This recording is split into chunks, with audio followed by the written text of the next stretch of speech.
ಸ್ನೇಹಿತರೆ, good morning. Welcome back to my channel. ನಾನು ಸಾನ್ವಿ, ಅದು ಚೈತ್ರ. ಸೊ ಯಾರ್ಯಾರು ಅಂತ ಗೊತ್ತಾಗಿರುತ್ತೆ. ಎನಿವೇಸ್, ಈಗ ಸ್ನೇಹಿತರೆ ನಾವು ತಿಂಡಿ ಮಾಡ್ತಾ ಇದ್ದೀವಿ.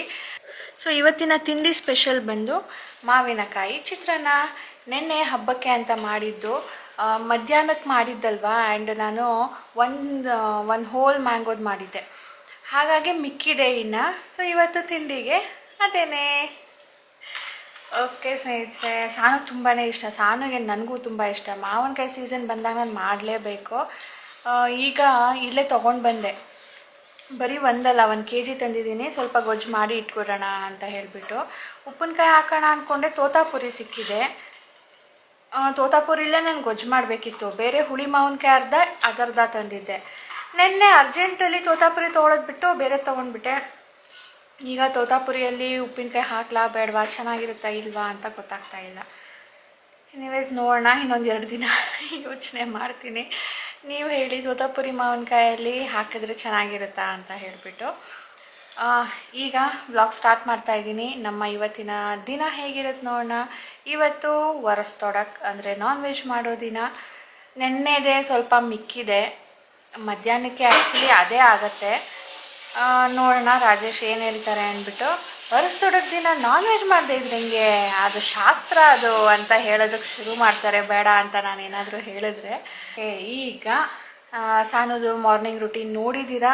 ಅವಳ ಮಾರ್ನಿಂಗ್ ರೂಟೀನ್ ಶುರುವಾಗಿ ಈಗ ತಿಂಡಿಗೆ ಎಂಡ್ ಆಗಿದೆ. ಈಗ ಏನಿದ್ರು ಕುತ್ಕೊಂಡು ಟಿ ವಿ ನೋಡೋದ್ರ ಜೊತೆಗೆ ಫ್ರೆಂಚ್ ಟೆಕ್ಸ್ಟ್ ಬುಕ್ಕನ್ನು ಓದಬೇಕು ಅವಳು. ಇವತ್ತು ಇನ್ನೇನೋ ಬಾಕಿ ಇಲ್ಲ, ಅದೊಂದೇ. ಅದಾದಮೇಲೆ ಏನು ಮಾಡ್ತೀಯ ಮಗಳೇ? ಬರೀ ಟಿ ವಿ. ಫ್ರೆಂಡ್ಸ್ ಯಾರೂ ಇಲ್ಲ ಈ ಟೈಮಲ್ಲಿ. ಅವ್ರ ಫ್ರೆಂಡ್ಸು ಸ್ಕೂಲ್ಗೆ ಹೋಗಿರ್ತಾರೆ, ಸಿಗೋದಿಲ್ಲ. ಆ್ಯಂಡ್ ಇವತ್ತು ಸಂಜೆಗೆ ಇವತ್ತು ಮತ್ತೆ ಅಬ್ಯಾಕಸ್ ಇದೆ.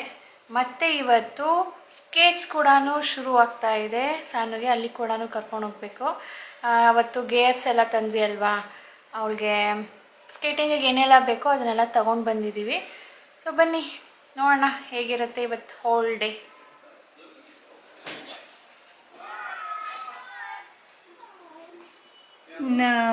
ಸರಿ ಬಂದಿಲ್ಲ ಅಲ್ವಾ?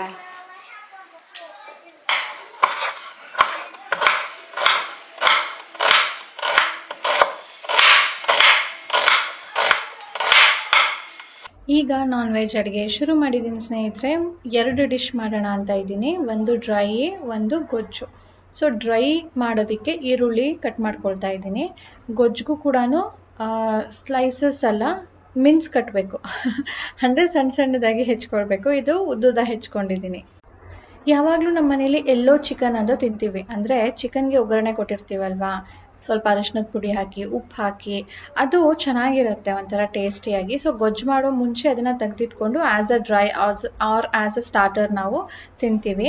ಇವತ್ತು ಸಮಥಿಂಗ್ ಸ್ಪೆಷಲ್ ಮಾಡೋಣ, ಸ್ಪೆಷಲ್ ಡೇ ಅಲ್ವಾ ಅಂತ ಹೇಳಿಬಿಟ್ಟು ಈರುಳ್ಳಿ ಜಾಸ್ತಿ ಹಾಕ್ಬಿಟ್ಟು, ಅಂದರೆ ಸ್ಲೈಸಸ್ ಇಲ್ಲಾಂದರೆ ಸಣ್ಣದಾಗಿ ಕಟ್ ಮಾಡ್ಕೊಂಡು ಹಾಕ್ತಾ ಇದ್ದೆ. ಇವತ್ತು ಜಾಸ್ತಿ ಹಾಕಿದ್ದೀನಿ. ಅದರ ಜೊತೆ ಚಿಕನ್ ಹಾಕಿದ್ದೀನಿ, ಸ್ವಲ್ಪ ಉಪ್ಪು ಸೇರಿಸ್ತಾ ಇದ್ದೀನಿ, ಸ್ವಲ್ಪ ಅರಿಶಿನ. ಇಷ್ಟನ್ನೆಲ್ಲ ಮಿಕ್ಸ್ ಮಾಡಿಬಿಟ್ಟು ಈಗ ಮೊದಲು ಕುಕ್ ಮಾಡ್ಕೊಳ್ತೀನಿ. ಅದಾದಮೇಲೆ ಇದಕ್ಕೆ ಮತ್ತೆ ಮಸಾಲೆಗಳನ್ನ ಹಾಕ್ತೀನಿ. ತುಂಬಾ ಈಸಿ, ಅಂದರೆ ಡಿಫ್ರೆಂಟ್ ಟೇಸ್ಟ್. ಸಮ್ ಸ್ಪೆಷಲ್ ಡೇಸಲ್ಲಿ ಈ ಥರ ಮಾಡ್ಬೋದು. ಸೊ ಅದಕ್ಕೆ ನೋಡಿ, ಪಕ್ಕದಲ್ಲಿ ಬೆಳ್ಳುಳ್ಳಿನ ಫ್ರೈ ಮಾಡ್ಕೊಳ್ತಾ ಇದ್ದೀನಿ, ಒಂದು ಚೂರು ಎಣ್ಣೆ ಹಾಕ್ಬಿಟ್ಟು. ಇದು ನಾನು ಫಸ್ಟ್ ಟೈಮ್ ಟ್ರೈ ಮಾಡ್ತಾ ಇರೋದು. ಇವತ್ತು ಫ್ರೈ ಮಾಡಿಬಿಟ್ಟು ಹಾಕ್ತಾ ಇದ್ದೀನಿ. ಮುಂದೊಂದು ಸಾರಿ ಫ್ರೈ ಮಾಡ್ದೇನೆ ಮಾಡಿ ನೋಡೋಣ ಅಂತ ಇದ್ದೀನಿ. ಅದರ ಟೇಸ್ಟ್ ಹೇಗಿರುತ್ತೆ, ಡಿಫರ್ ಆಗುತ್ತಾ ಅಂತ. ಸೊ ಖಾರಕ್ಕೆ ಎಷ್ಟು ಬೇಕೋ ಅಷ್ಟು ಮೆಣಸಿನ್ಕಾಯಿ ಹಾಕ್ಕೊಂಡಿದ್ದೀನಿ. ಇದೊಂಥರ ಚಿಲ್ಲಿ ಚಿಕನ್ ಥರ, ಈಸಿ ವೇಯಲ್ಲಿ ಚಿಲ್ಲಿ ಚಿಕನ್ ಮಾಡೋದು. ನೋಡಿ, ಇಷ್ಟೊಂದು ಕಪ್ಪಗಾಗೋದು ಬೇಡ, ಸ್ವಲ್ಪ ಹುರ್ಕೊಂಡ್ರೆ ಸಾಕು. ಇದನ್ನು ತರ್ತರಿಯಾಗಿ ರುಬ್ಕೊಳ್ಬೇಕು. ಇದ್ರ ಜೊತೆ ಸ್ವಲ್ಪ ಕೊತ್ತಂಬರಿ ಸೊಪ್ಪು, ಇಷ್ಟನ್ನ ತರ್ತರಿಯಾಗಿ ರುಬ್ಕೊಳ್ಬೇಕು. ನೀರು ಹಾಕಬಾರ್ದು. ಅದು ಎಷ್ಟು ಆಗುತ್ತೋ ಅಷ್ಟು ರುಬ್ಕೊಂಡು.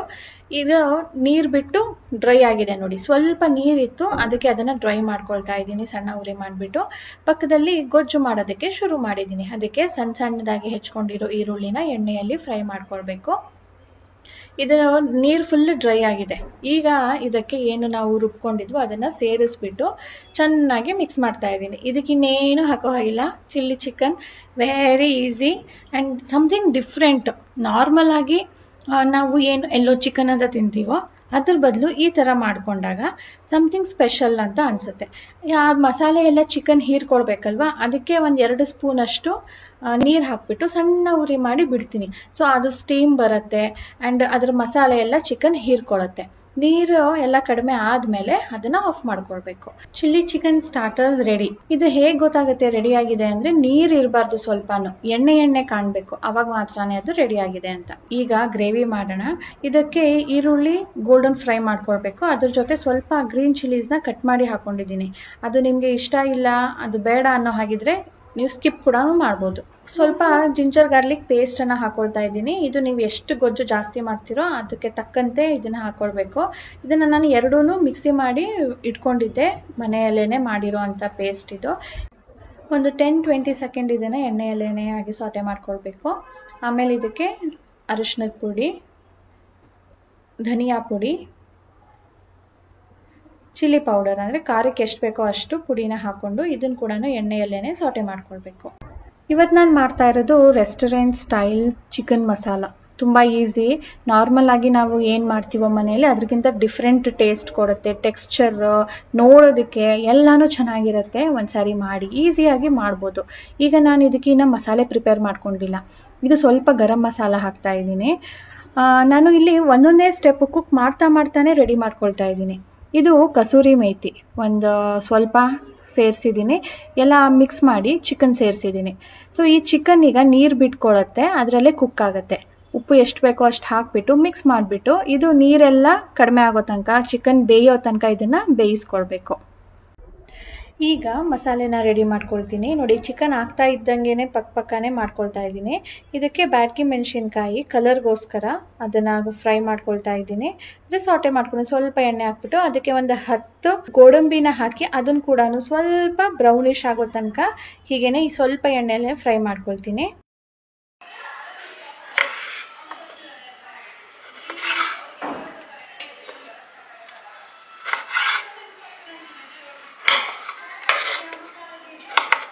ಚಿಕನ್ಗೆ ನಾವು ಟೊಮ್ಯಾಟೋನ ರುಬ್ಕೊಳ್ಬೇಕು. ಟೊಮ್ಯಾಟೊ ನಿಮಗೆ ಗ್ರೇವಿಗೆ ಎಷ್ಟು ಬೇಕು, ನಾನಿಲ್ಲಿ ಒಂದು 4-5 ಟೊಮ್ಯಾಟೊ ತೊಗೊಂಡಿದ್ದೀನಿ. ಆ್ಯಂಡ್ ಇದು ಹುಳಿ ಇದ್ದರೆ ಸ್ನೇಹಿತರೆ ದಯವಿಟ್ಟು ಬೀಜನೆಲ್ಲ ತೆಗೆದ್ಬಿಡಿ. ಬೀಜ ರಸ ಎಲ್ಲ ತೆಗೆದ್ಬಿಟ್ಟು ಆಮೇಲೆ ರುಬ್ಬಬೇಕು. ಇಲ್ಲ ಅಂದರೆ ತುಂಬಾ ಹುಳಿ ಆಗಿಬಿಡುತ್ತೆ. ಈವನ್ ಜಾಮೂನ್ ಟೊಮ್ಯಾಟೊ ಜಾಸ್ತಿ ಹುಳಿ ಇರೋದಿಲ್ಲ, ಬಟ್ ಅದರದ್ದು ಕೂಡ ಜ್ಯೂಸು ಅದರದ್ದು ಏನು ಬೀಜ ಇರುತ್ತೋ ಅದನ್ನೆಲ್ಲ ತೆಗೆದ್ಬಿಟ್ಟು ಆಮೇಲೆ ಇದನ್ನು ರುಬ್ಕೊಳ್ಬೇಕು. ನೀರೇನು ಹಾಕೋದಕ್ಕೆ ಹೋಗ್ಬೇಡಿ, ಹಾಗೇನೆ ರುಬ್ಕೊಳ್ಳಿ. ಚೆನ್ನಾಗಿ ನುಣ್ಣಕ್ಕೆ ರುಬ್ಬತ್ತೆ. ರುಬ್ಬಿ ಆದಮೇಲೆ ಇದಕ್ಕೆ ಒಂದು ಸಣ್ಣ ಬಟ್ಲಲ್ಲಿ ಅರ್ಧ ಬಟ್ಲಷ್ಟು ಮೊಸರನ್ನ ಹಾಕೊಂಡಿದ್ದೀನಿ. ಇದು ಕೂಡ ಹುಳಿ ಇರಬಾರ್ದು, ಫ್ರೆಶ್ ಇದ್ರೆ ಒಳ್ಳೆಯದು. ಈಗ ನೋಡಿ, ಚಿಕನ್ ನೀರು ಬಿಟ್ಟು ಅದು ಕುಕ್ ಆಗಿದೆ. ನಾನು ಅದು ಸಾಕಾಗೋದಿಲ್ಲ ಪ್ಯಾನ್ ಅಂದ್ಬಿಟ್ಟು ನಾನು ಬಾಣಲಿಗೆ ಹಾಕೊಂಡಿದ್ದೀನಿ. ಅದಕ್ಕೀಗ ನಾನು ಮಸಾಲೆ ಏನು ರುಬ್ಕೊಂಡಿದ್ದೀನೋ ಅದನ್ನು ಸೇರಿಸ್ಬಿಟ್ಟು ಚೆನ್ನಾಗಿ ಮಿಕ್ಸ್ ಮಾಡಿಬಿಟ್ಟು ಇದಕ್ಕೆ ಉಪ್ಪು ಹಾಕಿ ಆಗಿದೆ, ಖಾರ ಆಗಿದೆ, ಹುಳಿ ಎಲ್ಲನೂ ಆಗಿದೆ. ಇದನ್ನೇನೂ ಹಾಕೋ ಹಾಗಿಲ್ಲ. This will be ready. ಒಂದ್ಸಾರಿ ಅದು ಮೇಲ್ಗಡೆ ಎಣ್ಣೆ ತೇಲ್ ಬರುತ್ತಲ್ವಾ, ಆ ಥರ ಬಂದರೆ ಇದು ರೆಡಿ ಆಗುತ್ತೆ. ಕೊನೆಯಲ್ಲಿ ಸ್ವಲ್ಪ ಕೊತ್ತಂಬರಿ ಸೊಪ್ಪನ್ನು ಉದುರಿಸ್ಕೊಂಡ್ರೆ ಗೊಜ್ಜು ರೆಡಿ ಸ್ನೇಹಿತರೆ. ಎಷ್ಟು ಈಸಿ ಅಲ್ವಾ? ಡಿಫ್ರೆಂಟ್ ಆಗಿ, ಟೇಸ್ಟಿಯಾಗಿ, ಒಂಥರ ಡೆಲಿಷಿಯಸ್ ಆಗಿ, ಟೆಕ್ಸ್ಚರ್ ನೋಡೋಕೆ ಚೆನ್ನಾಗಿರುತ್ತೆ, ತಿನ್ನೋದು ಕೂಡ ಮಜಾ ಬರುತ್ತೆ. ಒಂದ್ಸಾರಿ ಮಾಡಿ ನೋಡಿ. ಆ್ಯಂಡ್ ನಾನು ಇವತ್ತು ಏನೇನು ಪಾತ್ರೆ ಯೂಸ್ ಮಾಡಿದ್ದೀನೋ, ಬಾಣಲಿ, ಪ್ಯಾನ್, ಕ್ಯಾಸರೋಲ್, ಸ್ಟಾರ್ಟರ್ಸ್ ಮಾಡಿದ್ನಲ್ವಾ, ಅದರದ್ದೆಲ್ಲ ಲಿಂಕ್ ಡಿಸ್ಕ್ರಿಪ್ಷನಲ್ಲಿ ಹಾಕಿರ್ತೀನಿ. ಇಂಟ್ರೆಸ್ಟ್ ಇರೋರು ಚೆಕ್ ಮಾಡಿ. ಸ್ನೇಹಿತರೆ, ಟೈಮ್ 5 ಗಂಟೆ. ನಾವೀಗ ರೆಡಿ ಆಗಿದ್ದೀವಿ. ನಾನು ಸ್ಕೇಟಿಂಗ್ ಕ್ಲಾಸ್ಗೆ ಹೋಗೋಣ ಅಂತ ಹೇಳ್ಬಿಟ್ಟು ರಾಜೇಶ್ ಹೋಗಿ ನೋಡಿಕೊಂಡು ಎಲ್ಲ ಎನ್ಕ್ವೈರಿ ಮಾಡಿ ಬಂದಿದ್ದಾರೆ. ಇವತ್ತು ಅಡ್ಮಿಷನ್ನು. ಆ್ಯಂಡ್ ನಾವು ಏನೇನು ತೊಗೊಂಡಿದ್ದೀವೋ ಅದನ್ನೆಲ್ಲ ಅವ್ರಿಗೆ ತೋರಿಸ್ಬೇಕು. ಅವರು ಓಕೆ ಅಂತಾರ, ನಾಟ್ ಓಕೆ ಅಂತಾರ ಗೊತ್ತಿಲ್ಲ. ಆ್ಯಂಡ್ ಸಾನೂದು ಸ್ಕೇಟ್ಸ್ ಇದೆ ಅಲ್ವಾ, ಅದರಲ್ಲಿ ಬಾಲ್ ಬೇರಿಂಗ್ ಇರುತ್ತೆ, ಅದು ಬಿದೋಗಿದೆ. ಸೊ ಅದನ್ನು ಮಾಡಿಸ್ಬೇಕಿತ್ತು. ಅವ್ರಂದ್ರಂತೆ ನಾವೇ ಮಾಡ್ತೀವಿ ಅಂದ್ಬಿಟ್ಟು, ಸೊ ಅಲ್ಲೇ ಅವ್ರ ಹತ್ರನೇ ಮಾಡಿಸಿ ಆಮೇಲೆ ಅಲ್ಲೇನೇ ಕಂಟಿನ್ಯೂ ಮಾಡಬೇಕು. ಕ್ಲಾಸ್ ಶುರುವಾಗ ದಿನ ಟೈಮ್ ಇದೆ, ಬಟ್ ಅದೆಲ್ಲ ಮಾಡಬೇಕಲ್ವಾ. ಫಸ್ಟ್ ಡೇ ಎನ್ರೋಲ್ ಆಗಬೇಕು, ಅದನ್ನು ರಿಪೇರ್ ಮಾಡಿಸ್ಬೇಕು. ಅದಕ್ಕೆ ಸ್ವಲ್ಪ ಬೇಗ ಹೊರಡ್ತಿದ್ದೀವಿ. ಸಾನೂದು ಇವಾಗ ರೆಡಿ ಆಗ್ತಾ ಇದ್ದಾಳೆ.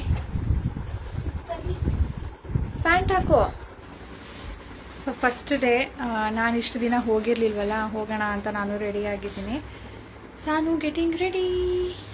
ಬೈತಾ ಇದ್ದೀನಿ ಸಾನುಗೆ. ಸ್ಕೇಟ್ಸ್ ನಮ್ಮ ಮನೇಲೆ ಕಲ್ತಿದ್ದಿದ್ರೆ ಇಷ್ಟೆಲ್ಲ ಮಾಡಬೇಕಾಗಿತ್ತ ಸಾನು?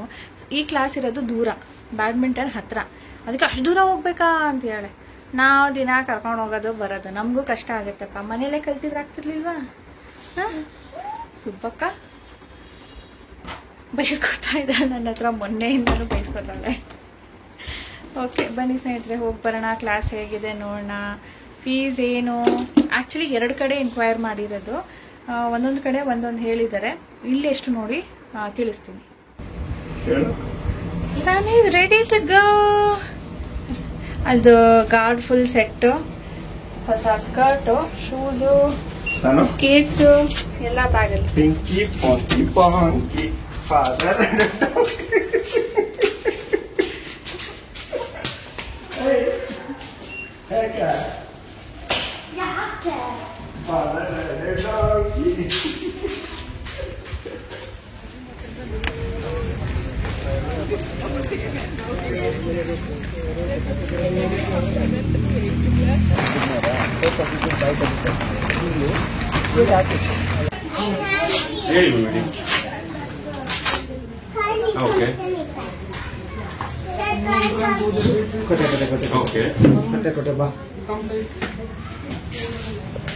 ಇದು ಸ್ಕೇಟಿಂಗ್ ಗೇರ್ಸ್, ನೀವು ನೋಡಿದ್ದೀರಾ.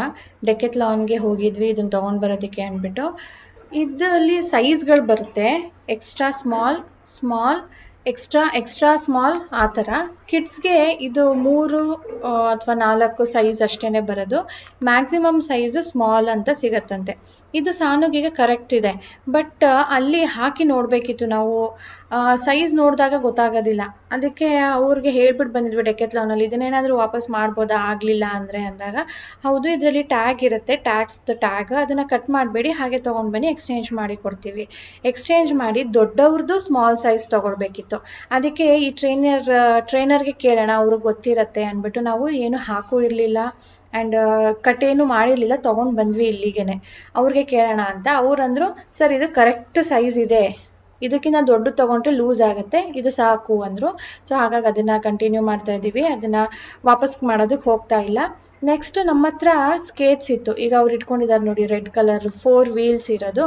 ಇದು ನಾವು 2 years ಬ್ಯಾಕ್ ಸಾನುಗೆ ಗಿಫ್ಟ್ ಮಾಡಿದ್ರು ನಮ್ಮಮ್ಮ. ಅವಳಿಗೆ ಏನು ಇಷ್ಟನೋ ತಗೋ ಅಂತ ಹೇಳಿಬಿಟ್ಟು ದುಡ್ಡು ಕೊಟ್ಟಾಗ ನಾವು ಅದನ್ನು ತೊಗೊಂಡಿದ್ವಿ. ಅದು ಮನೇಲೇ ಪ್ರಾಕ್ಟೀಸ್ ಮಾಡ್ತಾ ಇದ್ಲು, ಆದರೆ ಸೀರಿಯಸ್ ಆಗಿ ಮಾಡಿರಲಿಲ್ಲ ಅಷ್ಟೇ. ಅದಕ್ಕೆ ಇವ್ರಿಗೆ ಕೇಳಿದಾಗ ಈ ಥರ ಇದೆ ಅಂದಾಗ, ಸರ್ ಬಿಗ್ನರ್ಸ್ಗೆ ಅದೇ ಇರಲಿ, ಅದೇ ಒಳ್ಳೆಯದು, ಲೈನಲ್ಲಿ ಬರುತ್ತಲ್ವಾ, ಲೈನರ್ ಸ್ಕೇಟ್ ಅಂತ ಏನೋ ಹೇಳ್ತಾರಂತೆ, ಅದು ಈಗಲೇ ಬೇಡ, ಇದು ಕಲೀಲಿ ಆಮೇಲೆ ನೋಡೋಣ ಅದು ಅಂದರು. ಸೊ ಸ್ಕೇಟ್ಸ್ ಬಿಟ್ಟು ಗೇರ್ಸ್, ಹೆಲ್ಮೆಟ್ ಎಲ್ಲನೂ ಕೂಡ ತೊಗೊಂಡಿದ್ದೀವಿ. ನಾನು ಮನೇಲಿ ರಾತ್ರಿ ಹೊತ್ತು ಇದನ್ನ ದಿನ ಪ್ರಾಕ್ಟೀಸ್ ಮಾಡಿಸ್ತಿದ್ದೆ, ವಿಡಿಯೋ ನೋಡಿಬಿಟ್ಟು ಈ ಥರ. ಆಮೇಲೆ ಇನ್ನು ನೆಕ್ಸ್ಟ್ ಹೇಳ್ಕೊಡ್ತಾರೆ ನೋಡಿ, ಅದನ್ನೆಲ್ಲ ಮಾಡಿಸ್ತಾ ಇದ್ರೆ ಇವರು ಹೋಗ್ಲಿ ಬಿಡೋ ಸುಸ್ತಾಗಿರ್ತಾಳೆ ಅಂತ. ಇವಾಗ ಇಲ್ಲಿ ಬಂದ್ಮೇಲೆ ಇದೇ ಮಾಡಬೇಕಾ? ಆಡ್ಕೋತಾವ್ರು ನನಗಿಲ್ಲಿ, ನಾನು ಹೇಳಿದ್ನಲ್ಲ, ನಾನು ಸ್ಟ್ರಿಕ್ಟ್ ಆಗಿಲ್ಲ ಅಂದಿದ್ದಕ್ಕೇನೆ ಅವಳು ಹಿಂಗೆ ಆಡ್ತಿರೋದು. ಆ ಸರ್ ಥರ ಇನ್ನೊಂದ್ಸರಿ ಮಾಡುಮ್ಮ ಅಂದ್ರು ಅವರು. 100 ಆದ್ಮೇಲೆ 100 ಮಾಡಿಸ್ತಾರೆ. ಈ ತರ ಎಲ್ಲ ನೋಡಿದಾಗ ಅವ್ರಿಗೂ ಇಂಟ್ರೆಸ್ಟ್ ಬರುತ್ತೆ, ಜೋಶ್ ಬರುತ್ತೆ. ಮನೆಯಲ್ಲಿ ನಾನು ಬೈದಿದ್ರೆ ಜೋಶ್ ಬರ್ತಿತ್ತು, ಅವಾಗ ಜೋಶು ಬೈಸ್ಕೊಂಡು ಅಯ್ಯೋ ಎಷ್ಟು ಬೈತಾರೆ ನಮ್ಮಮ್ಮ ಅನ್ನೋ ಒಂದು ಫೀಲಿಂಗ್ ಬಂದಿರುತ್ತೆ. ಇಲ್ಲಿ ಇದನ್ನೆಲ್ಲ ನೋಡಿದಾಗ ಅವಳಿಗೆ ಜೋಶ್ ಬರುತ್ತೆ. ನಾನೇ ಕೇಳಿಲ್ವಾ, ನನಗೂ ಅಡಲ್ಟ್ಸ್ ಹೇಳ್ಕೊಡ್ತೀರಾ ಅಂತ. ಅವರಲ್ಲ ಇವ್ರು ಬಿಟ್ಕೊಡ್ತಾರ ಮಗಳನ್ನ. ಇರೋ ವಿಷಯ ಪ್ರಾಕ್ಟಿಕಲ್ ಹೇಳ್ತಾ ಇದ್ದೀನಿ ನನ್ನ ಮಗು.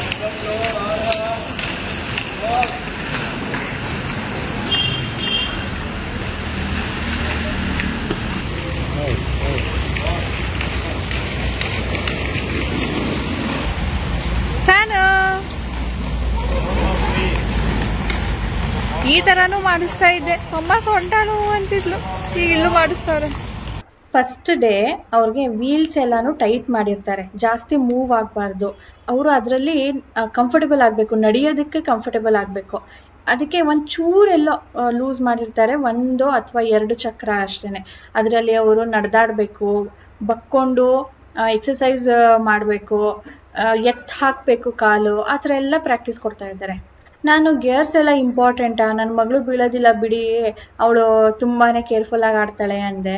ಬಟ್ ಅಲ್ಲಿ ಮಕ್ಕಳು ಫಾಸ್ಟಾಗಿ ಹೋಗೋರು ಕೂಡ ಸ್ವಲ್ಪ ಬ್ಯಾಲೆನ್ಸ್ ತಪ್ಪಿದ್ರು ಬಿದ್ದುಬಿಡ್ತಾ ಇದ್ರು. ಬಿದ್ದ ತಕ್ಷಣನೇ ಅವರು ಮತ್ತೆ ಎದ್ದು ಓಡ್ತಾ ಇದ್ರು. ಅಂದರೆ ಅವ್ರಿಗೆ ನೋವಾಗ್ತಾ ಇರಲಿಲ್ಲ ಆ ಗೇರ್ಸ್ ಕಡೆಯಿಂದಾಗಿ. ಆವಾಗ ಅನ್ನಿಸ್ತು, this is very important. Good morning ಸ್ನೇಹಿತರೆ, ನೆನ್ನೆ ವ್ಲಾಗನ್ನು ಇವತ್ತು ಕಂಟಿನ್ಯೂ ಮಾಡ್ತಾ ಇದ್ದೀನಿ. ಆ್ಯಕ್ಚುಲಿ ನೆನ್ನೆ ಬಂದ ಮೇಲೆ ತುಂಬಾ ಲೇಟ್ ಆಗಿತ್ತು, ಕಂಟಿನ್ಯೂ ಮಾಡೋಕ್ಕೆ ಆಗಲಿಲ್ಲ ವ್ಲಾಗ್. ನನಗೆ ಸ್ವಲ್ಪ ಟಯರ್ಡ್ ಅನಿಸಿತ್ತು. ಮನೆಗೆ ಬಂದಮೇಲೆ ಈಗ ಕೆಲಸಗಳಿತ್ತಲ್ವಾ, ಫಸ್ಟ್ ಡೇ ರುಟೀನ್ ನಂದು, ಅದು ಸರಿಯಾಗಿ ಸೆಟ್ ಆಗಲಿಲ್ಲ, ಕಂಟಿನ್ಯೂನೇ ಮಾಡೋಕ್ಕಾಗಲಿಲ್ಲ. ಆಮೇಲೆ ಅನ್ನಿಸ್ತು ನಾನು ಸ್ಕೆಚ್ ಬಗ್ಗೆ ನಿಮಗೆ ಇನ್ಫಾರ್ಮೇಷನ್ ಕೊಡ್ತೀನಿ ಅಂತ ಹೇಳಿದ್ದೆ. ಸರಿ ಕೊಟ್ಬಿಡೋಣ, ಇಲ್ಲಾಂದರೆ ಕೇಳ್ತೀರಾ ಅಂತ ಗೊತ್ತು. ಹಾಗಾಗಿ ಈಗ ನಿಮಗೆ ಇನ್ಫಾರ್ಮೇಷನ್ ಕೊಡ್ತೀನಿ. ಫಸ್ಟ್ ಬಂದು ಅಲ್ಲಿದ್ದು ಫೀಸ್ ಎಷ್ಟು ಅಂತ ಹೇಳಿಬಿಟ್ಟು, ಫೀಸ್ ನಾವು 3 ಕಡೆ ವಿಚಾರಿಸಿದ್ವಿ. ಒಂದೊಂದು ಕಡೆ ಒಂದೊಂದು ರೇಟ್ ಹೇಳಿದ್ರು. ಅಂದರೆ ಈಗ ಸಾನು ಸ್ಕೂಲ್ ಮ್ಯಾಮೇ ಯಾರೋ ಪರಿಚಯದವರು ಏನೋ ಗೊತ್ತಿಲ್ಲ, ಅವರು ಹೇಳಿದ್ರಂತೆ ಸಮ್ಮರ್ ಕ್ಯಾಂಪ್ ಮಾಡ್ತಾ ಇದ್ದೀವಿ ಈ ತಿಂಗಳು ಮತ್ತು ಮೇ ಮಂತಲ್ಲಿ. ತಿಂಗಳಿಗೆ 1700 1500 ಅದು ಎರಡರಲ್ಲಿ ಒಂದು. ವಾರಕ್ಕೆ 2 ದಿನ ಇರುತ್ತೆ, ಅದು ಮಾರ್ನಿಂಗ್ ಟೈಮ್ ಇರುತ್ತೆ. ಸರಿ ಅಂದ್ರೆ ಸರಿ, ಅದೊಂದು. ನೆಕ್ಸ್ಟ್ ನಾವಿನ್ನ 2 ಕಡೆ ಕೇಳಿದ್ವಿ, ಅದು ಸಮ್ಮರ್ ಕ್ಯಾಂಪು ಮಾಡ್ತಾರೆ, ರೆಗ್ಯುಲರ್ ಕ್ಲಾಸಸ್ ಕೂಡ ಇರುತ್ತೆ. ಸೊ ಅವ್ರು ಹೇಳಿದ್ದು, ನೀವು ಎಷ್ಟು ಡೇಸಿಗೆ ತೊಗೊಳ್ತೀರೋ ಅದ್ರ ಮೇಲೆ ಫೀಸ್ ಡಿಪೆಂಡ್ ಆಗುತ್ತೆ. ಮಿನಿಮಮ್ 1000 ರೂಪಾಯಿ ಆ್ಯಸ್ ಅ ಡೆಪಾಸಿಟ್ ಕೊಡಬೇಕು. ಅದು ಬಿಟ್ಟು ತಿಂಗಳಿಗೆ 1200 ರೂಪಾಯಿಂದ ಶುರು ಆಗುತ್ತೆ. ಲೈಕ್ 3 ಡೇಸ್ ಬೇಕು ಅಂದರೆ 1200, ವಾರದಲ್ಲಿ 4 ದಿನ ಬೇಕು ಅನ್ನೋ ಹಾಗಿದ್ರೆ 1400, ಇಲ್ಲ 5 ದಿನ ಬೇಕು ಅಂದರೆ 1700, ಈ ಥರ ಆಗುತ್ತೆ ಅಂತ ಹೇಳಿದ್ರು ಒಂದು ಕಡೆ. ಈಗ ನಾವು ಹೋಗ್ತಾ ಇದ್ದೀವಲ್ಲ ಅಲ್ಲಿ. ಇನ್ನು ಒಂದು ಕಡೆ 1700 ಡೆಪಾಸಿಟ್ 1500 ಅಂತ ಏನೋ ಹೇಳಿದ್ರು. ಬಟ್ ಅದು ಎಷ್ಟು ದಿನ ಇರುತ್ತೆ ಗೊತ್ತಿಲ್ಲ, ನನಗೆ ನೆನಪಿಲ್ಲ. ಬಟ್ ಅಲ್ಲಿ ಪ್ರಾಬ್ಲಮ್ ಏನಾಗಿತ್ತು ಅಂದರೆ ನಿಮಗೆ ಟೈಮಿಂಗ್ ಸೆಟ್ ಆಗಲಿಲ್ಲ. ಅರ್ಲಿ ಮಾರ್ನಿಂಗ್ ಬ್ಯಾಚಸ್ ಇತ್ತು, ಸಂಜೆ ಇಲ್ವಾ ಅಂದರೆ ಸಂಜೆ ಅಬ್ಯಾಕಸ್ ಕ್ಲಾಸ್ ಮತ್ತು ಬ್ಯಾಡ್ಮಿಂಟನ್ ಕ್ಲಾಸ್ ಆ ಟೈಮಲ್ಲಿ ಇತ್ತು. ಸೊ ನಾವು ಅದು 2 ಮಧ್ಯ ಕ್ಲಾಸ್ ತೊಗೊಳ್ಬೇಕಿತ್ತು. ಇಲ್ಲೂ ಕೂಡ ಅದೇ ಪ್ರಾಬ್ಲಮ್ ಆಗಿತ್ತು. ಬಟ್ ಇವ್ರಿಗೆ ಕೇಳ್ಕೊಂಡ್ವಿ, ನೋಡಿ ಈ ಥರ ಎರಡು ಬೇರೆ ಕ್ಲಾಸ್ ಇದೆ, ಅದ್ರ ಮಧ್ಯ ಮಾತ್ರನೇ ಫ್ರೀ ಇರೋದು ಅನ್ನೋದಕ್ಕೆ. ಸರಿ, ಈಗ ಸಮ್ಮರ್ ಕ್ಯಾಂಪ್ ಅಂತ ಮಾಡ್ತಾ ಇರೋದ್ರಿಂದ ನಿಮಗೆ ಟೈಮಿಂಗ್ಸ್ ನಾವು ಯಾವ್ದು ಬೇಕಾದರೂ ನೀವು ಚೂಸ್ ಮಾಡಿ. ಬಿಗಿನರ್ಸ್ ಅವ್ರಿಗೆ ಬರಬೇಕಿತ್ತು, ಅಡ್ವಾನ್ಸಿಗೆ ಬಂದರೂ ನಾವು ಹೇಳ್ಕೊಡ್ತೀವಿ. ಆದರೆ ರೆಗ್ಯುಲರ್ ಕ್ಲಾಸಸ್ ಶುರು ಆಗುತ್ತಲ್ಲ, ಲೈಕ್ ಮೇಯಿಂದನೂ ಜೂನಿಂದನೂ ಶುರು ಆಗುತ್ತಂತೆ, ಆವಾಗ ಸ್ವಲ್ಪ ಕಷ್ಟ ಆಗುತ್ತೆ. ಬಿಗಿನರ್ಸ್ಗೆ ಬರಬೇಕು, ಅಡ್ವಾನ್ಸ್ ಲೆವೆಲ್ ಅವರು ಅಡ್ವಾನ್ಸ್ಗೆ ಬರಬೇಕು. ಆವಾಗ ನೋಡ್ಕೊಳ್ಳೋಣ ಅಂದ್ಬಿಟ್ಟು ನಾವು ಕೂಡ ಈಗ ಸದ್ಯಕ್ಕೆ ಸೇರಿಸಿದ್ದೀವಿ. ಅಂದರೆ ಸಮ್ಮರ್ ಹಾಲಿಡೇಸಲ್ಲಿ ಅವ್ರಿಗೆ ಓದೋದಕ್ಕೆ ಏನೂ ಇರೋದಿಲ್ಲ, ಬರೀ ಟಿ ವಿ ನೋಡು ಆಗುತ್ತೆ. ಫ್ರೆಂಡ್ಸು ಬಂದರೆ ಬರ್ತಾರೆ, ಇಲ್ಲ ಅಂದರೆ ಇಲ್ಲ. ಅವರು ಕೂಡ ವೆಕೇಷನ್ ಅಂತ ಹೊರಗಡೆ ಹೋಗಿರ್ತಾರೆ. ಅಂಥ ಟೈಮಲ್ಲಿ ಸಾನುಗೂ ಮನೇಲಿ ಇದ್ದು ಬೋರ್ ಆಗುತ್ತೆ, ಲೇಸಿನೆಸ್ ಇಂಡ್ಯೂಸ್ ಆಗುತ್ತೆ. ನಾವು ಆದಷ್ಟು ಸ್ವಲ್ಪ ಆ್ಯಕ್ಟಿವ್ ಆಗಿ ಇಡೋದಕ್ಕೆ ಟ್ರೈ ಮಾಡೋಣ ಅಂತ ಹೇಳಿಬಿಟ್ಟು ಇದಕ್ಕೂ ಕೂಡ ಸೇರಿಸಿದ್ದೀವಿ. ಅಂದರೆ 2 years ಬ್ಯಾಕೇನೆ ನಾವು ಸ್ಕೆಚ್ ತೊಗೊಂಡಿದ್ವಿ, ನಿಮಗೆ ನೆನಪಿರ್ಬೋದು. ಸಾನು ಬರ್ತ್ಡೇಗೆ ಆ್ಯಸ್ ಅ ಗಿಫ್ಟ್ ನಾವು ತೊಗೊಂಡಿದ್ವಿ, ಅವ್ರ ಅಮ್ಮಮ್ಮ ಕೊಡಿಸಿದ್ದು. ಸೊ ಆವಾಗ ಅವಳೇನು ಅಂದರೆ ಇನ್ಲೈನ್ ಸ್ಕೇಟ್ಸ್, ಅಂದರೆ ಮಧ್ಯದಲ್ಲಿ ಒಂದು ಲೈನ್ ಇರುತ್ತಲ್ವಾ, ಆ ಥರದ್ದು ಇಷ್ಟಪಟ್ಟಿದ್ಲು. ಅದು ಪಿಂಕ್ ಕಲರ್ ಸಿಗುತ್ತೆ ಅಂದ್ಬಿಟ್ಟು. ನಾವು ವಿತೌಟ್ ಎನಿ ಎಕ್ಸ್ಪೀರಿಯನ್ಸ್ ಅದ್ರಲ್ಲಿ ನಿಂತ್ಕೊಳ್ಳೋದಕ್ಕೂ ನಿಮಗೆ ಕಷ್ಟ ಆಗ್ಬೋದು, ಬೇಡ 4 wheels ಇರೋದು ತಗೋ, ಅದು ನಿನಗೆ ಪ್ರಾಕ್ಟೀಸ್ಗೆ ಈಸಿ ಆಗುತ್ತೆ, ನೀನು ಕಲ್ತ ಮೇಲೆ ಬೇಕಿದ್ರೆ ಅದನ್ನು ತೊಗಿಸ್ಕೊಡ್ತೀವಿ ಅಂತ ಹೇಳಿದ್ವಿ. ಅವಳು ಅದಕ್ಕೆ ಅಥವಾ ಕಲಿಯೋದಕ್ಕೆ ಕಷ್ಟ ಆಯಿತು ಅಂತನಾ ಅವಳು ಕಲೀಲೇ ಇಲ್ಲ. ನೆನ್ನೆ ಕ್ಲಾಸಲ್ಲಿ ಏನೆಲ್ಲ ಪ್ರಾಕ್ಟೀಸ್ ಮಾಡಿಸ್ತಿದ್ರು ಅಲ್ವಾ, ಲೈಕ್ ಕಾಲು ಎತ್ತಿ ಹಾಕೋದು, ಬೆಂಡ್ ಮಾಡಿ ಎದ್ದು ನಿಂತ್ಕೊಳ್ಳೋದು, ನಡೆದಾಡೋದು, ಬಗ್ಗಿ ನಡೆಯೋದು, ಅದೆಲ್ಲ ಕೂಡ ನಾನು ಮಾಡಿಸಿದ್ದೀನಿ ಮನೆಯಲ್ಲಿ. ದಿನ ಬೈದು ಮಾಡಿಸ್ತಾ ಇದ್ದೆ ನಾನು. ಅವಳು ಇಂಟ್ರೆಸ್ಟ್ ಕೊಟ್ಟು ಮಾಡ್ತಾನೆ ಇರಲಿಲ್ಲ. ನಾನು ಎಷ್ಟು ಅಂತ ಬೈಯೋದು, ಈಗ ರಾಜೇಶ್ ಹೇಳಿದ್ರಲ್ವ ಅಮ್ಮ ಎಷ್ಟು ಬೈತಾಳೆ ಅಂತ ಅಂದ್ಕೊಳ್ತಾರೆ ಅಂತ, ನಾನು ಬಿಟ್ಬಿಟ್ಟೆ. 1 ವರ್ಷ ನೋಡಿದೆ, ಆಮೇಲೆ ಎತ್ತು ಮೇಲಿಟ್ಬಿಟ್ಟಿದ್ದೆ. ಅದು ನೆನ್ನೆನೇ ತೆಗೆದುಕೊಂಡಿದ್ದು. ಸೊ ಅದ್ರಲ್ಲಿ ಬಾಲ್ ಬೇರಿಂಗ್ಸು ಹೋಗಿತ್ತಾ, ಅವಳು ಮಮ್ಮ ಅದು ಖರಾಬಾಗಿದೆ ಅಂದ್ಬಿಟ್ಟು ಇಟ್ಬಿಟ್ಟಿದ್ಲು. ಸರಿ, ಕಲಿದಾದ್ಮೇಲೆ ನಾನು ಯಾಕೆ ರಿಪೇರ್ ಮಾಡಿಸ್ಲಿ, ಎತ್ತಿಟ್ಬಿಟ್ಟಿದ್ದೆ. ನೆನ್ನೆ ಅವರು ಅಲ್ಲಿ ರಿಪೇರ್ ಮಾಡಿ ಕೊಟ್ಟರು. ಸೊ ಅವ್ರು ಹೇಳಿದ್ದೇನು ಅಂದರೆ 4 wheel ಇದ್ದರೆ ಈಸಿ ಆಗುತ್ತೆ ಕಲಿಯೋದಕ್ಕೆ, ಅದೇ ಬಿಗಿನರ್ಸಿಗೆ ಒಳ್ಳೆಯದು. ಕಲಿತ ಮೇಲೆ ಬೇಕಿದ್ರೆ ನಿಮ್ಗೆ ಇಂಟ್ರೆಸ್ಟ್ ಇದ್ದರೆ ಅದು ಇನ್ಲೈನ್ ಸ್ಕೇಟರ್ಸ್ನ ತೊಗೊಳ್ಬೋದು. ಮತ್ತು ಸ್ಕೇಟಿಂಗ್ ನಾವು ಸೇರಿಸ್ತೀವಿ ಅಂದರೆ ಹೆಲ್ಮೆಟ್ ಇಂಪಾರ್ಟೆಂಟು. ಅದು ನಿಮಗೆ 800ಗೂ ಸಿಗುತ್ತೆ, ಕಡಿಮೆದು ಸಿಗುತ್ತೆ. ನಮ್ಮ ಸೇಫ್ಟಿಗೆ ನಾವು ತೊಗೊಳ್ಳೋದ್ರಿಂದ ಸ್ವಲ್ಪ ಒಳ್ಳೆ ಕ್ವಾಲಿಟಿದು ಅಂದ್ಬಿಟ್ಟು ನಾವು ತೊಗೊಂಡಿದ್ದು. ನೆಕ್ಸ್ಟ್ ಗೇರ್ಸ್, ಇಲ್ಲೆಲ್ಲ ಅಲ್ಲಿ ಮಕ್ಕಳು ಎಷ್ಟು ಬೀಳ್ತಾ ಇದ್ರು ಗೊತ್ತಾ, ಚೆನ್ನಾಗಿ ಕಲ್ತಿರೋರು ಕೂಡ ಸ್ವಲ್ಪ ಬ್ಯಾಲೆನ್ಸ್ ತಪ್ಪಿ ಬೀಳ್ತಾ ಇದ್ರು. ಸೊ ಅವಾಗ ಅನ್ನಿಸ್ತು ಇದು ಇಲ್ಲ ಅಂದರೆ ಕೈಯೆಲ್ಲ ತರ್ಚ್ಕೊಳುತ್ತೆ. ಅಲ್ಲಿ ಸ್ಕೇಟ್ಸ್ ಏರಿಯಾ ಇದೆ ಅಲ್ವ, ಸ್ವಲ್ಪ ರಫ್ ಇತ್ತು.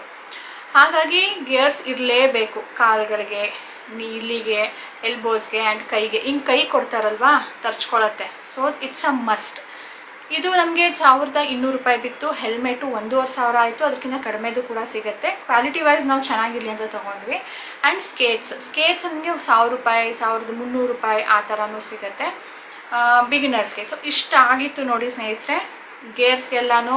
ಆ್ಯಂಡ್ ಫೀಸ್ ಇಷ್ಟ ಆಯಿತು ನಮಗೆ. ಸಾನು ಅದು ಸ್ಕೇಟ್ಸ್ ಕಲಿಬೇಕು ಅಂತ ತುಂಬ ಆಸೆ. ನಾವು ಕಲ್ತಿಲ್ವಲ್ಲ, ಅವಳು ಕಲೀಲಿ ಅಂತ ಹೇಳಿಬಿಟ್ಟು ಸೊ ಸೇರಿಸಿದ್ದೀವಿ. ಸೊ ಈ ಇನ್ಫಾರ್ಮೇಷನ್ ನಿಮಗೆ ಯೂಸ್ ಆಗುತ್ತೆ ಅಂದ್ಕೊಂಡಿದ್ದೀನಿ. ನೀವು ತುಂಬ ಜನ ಕೇಳ್ತೀರಾ. ಆ್ಯಂಡ್ 4 ವರ್ಷದ ಮಕ್ಳಿಗೂ ಕೂಡ ಸೇರಿಸ್ಕೊಳ್ತಾರಂತೆ, ಅಡಲ್ಟ್ಸ್ಗೂ ಇದೆಯಂತೆ. ಎನಿವೇ ಸ್ನೇಹಿತರೆ, ಈ ಇನ್ಫಾರ್ಮೇಷನ್ ಒಂದಿಗೆ ಇವತ್ತಿನ ವ್ಲಾಗನ್ನು ಎಂಡ್ ಮಾಡ್ತೀನಿ. ನಿಮಗೆ ಇವತ್ತಿನ ವಿಡಿಯೋಲಿ ಯಾವುದೇ ಒಂದು ಪಾಯಿಂಟ್ ಇಷ್ಟ ಆಗಿದ್ರು ಪ್ಲೀಸ್ ಲೈಕ್ ಬಟನ್ನ ಕ್ಲಿಕ್ ಮಾಡಿ, ಹಾಗೆ ಶೇರ್ ಮಾಡಿ. ಆ್ಯಂಡ್ ವಿದೌಟ್ ಸಬ್ಸ್ಕ್ರೈಬಿಂಗ್ ನೋಡ್ತಾ ಇದ್ದರೆ ಪ್ಲೀಸ್ ಸಬ್ಸ್ಕ್ರೈಬ್ ಮಾಡ್ಕೊಳ್ಳಿ. ಸಿಗೋಣ ಮುಂದಿನ ವಿಡಿಯೋಲಿ ಸ್ನೇಹಿತರೆ. ಬಾಯ್ ಬಾಯ್.